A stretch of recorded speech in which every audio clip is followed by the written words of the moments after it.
பிரியமானவர்களே, மீண்டும் ஒரு முறை இந்த லெந்து நாட்களையொட்டி ஆண்டுடைய வார்த்தையை இன்று உங்களுக்கு சொல்லுகிறேன்.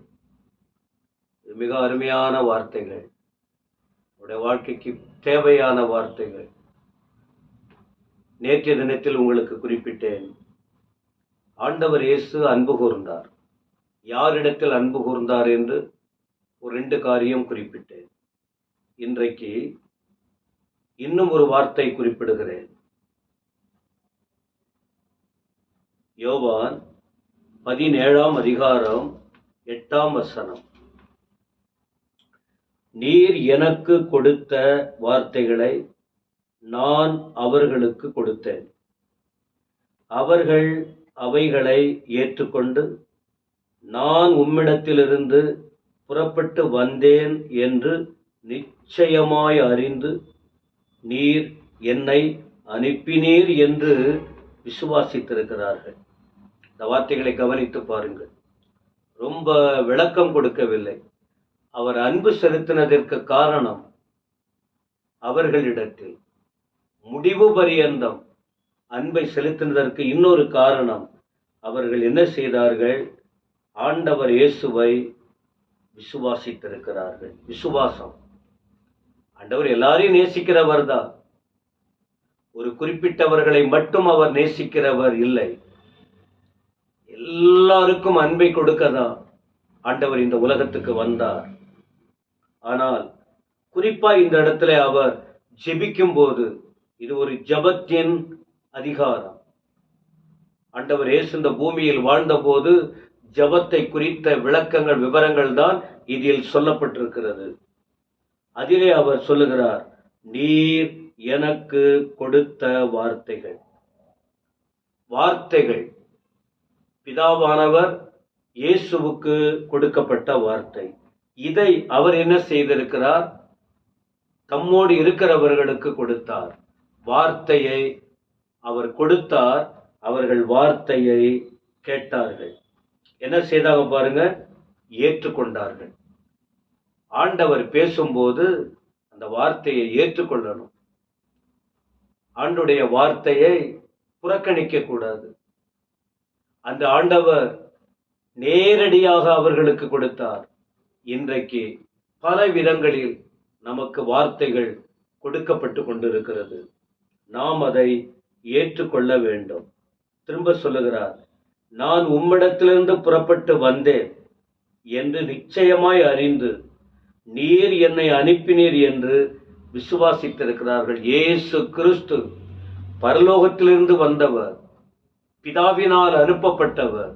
இந்த பூமியில் வந்து அவர் பரலோகத்துக்குட்பட்ட காரியங்களை செய்து கொண்டிருக்கிறார், செய்தார் என்கிற விஷயத்தை இவர்கள் விசுவாசித்திருக்கிறார்கள். அதனாலே அந்த அன்பு இவர்களிடத்திலே முடிவு பரியந்தம் வெளிப்படுத்தப்பட்டது.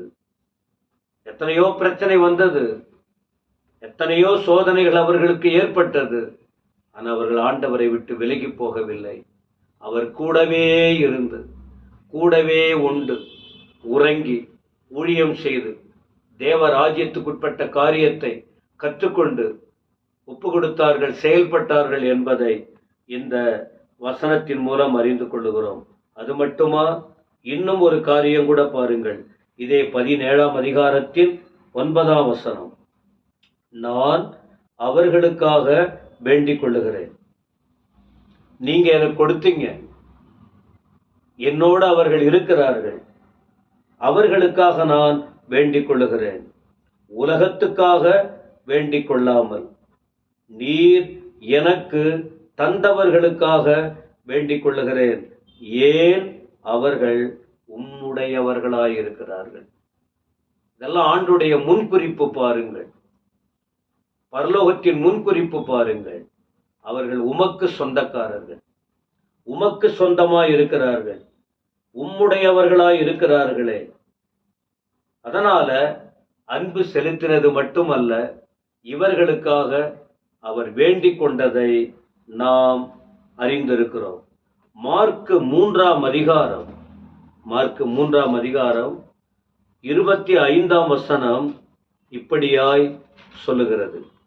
மார்க் 3:25. இயேசுவானவர் ஊழியத்தை செய்து கொண்டிருக்கிறார். அற்புதம், அதிசயம் எல்லாம் நடக்கிறது. அந்த நேரத்தில் அவருடைய தாயாரும் அவருடைய சகோதரரும் ஆண்டவர் இருக்கிற இடத்தை நோக்கி வந்தார்கள். அப்போ ஆண்டவர்கிட்ட சொல்றாங்க. அவர்களுக்கு ஆண்டவர் சொல்றார், என்ன, என் தாயார் யார், என் சகோதரர் யார் என்று சொல்லி தம்ம சூழ இருக்கிறவர்களை பார்த்து கரங்களை நீட்டி, இதோ என் தாய், என் சகோதரர் இவர்களே. காரணம், இவர்கள் தேவனுடைய சித்தத்தின்படி செய்கிறவன் எவனோ அவனே எனக்கு சகோதரனும் எனக்கு சகோதரியும் எனக்கு தாயுமாய் இருக்கிறான் என்றார். என்ன இதிலிருந்து விளங்குகிறது? உலகத்தில் வாழ்ந்தாலும் அவர் மேல் விசுவாசம் வைத்து அவருக்கு சொந்தமானவர்களாய் இருக்க வேண்டும். இந்த இடத்தில் மாம்ச சொந்தத்தை அவர் முக்கியப்படுத்தவில்லை, ஆவிக்குரிய சொந்தம். அவர் வார்த்தையை கொடுத்தார், வார்த்தையை கேட்டார்கள், ஏற்றுக்கொண்டார்கள், விசுவாசித்தார்கள். மட்டுமல்ல, அவர் சித்தத்தை செய்தார்கள்.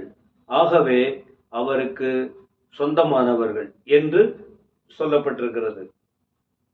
இந்த வார்த்தையை கேட்கிற எனக்கு அன்பானவர்களே, நாமும் கூட அவர் சொல்லுகிறபடியே இந்த வார்த்தைகளை கேட்டு ஏற்று வாழ அவர் சித்தத்தை செய்யும் போது இந்த பூமியில் நமக்கு யாரும் சொந்தமில்லை என்று சொல்லலாம்.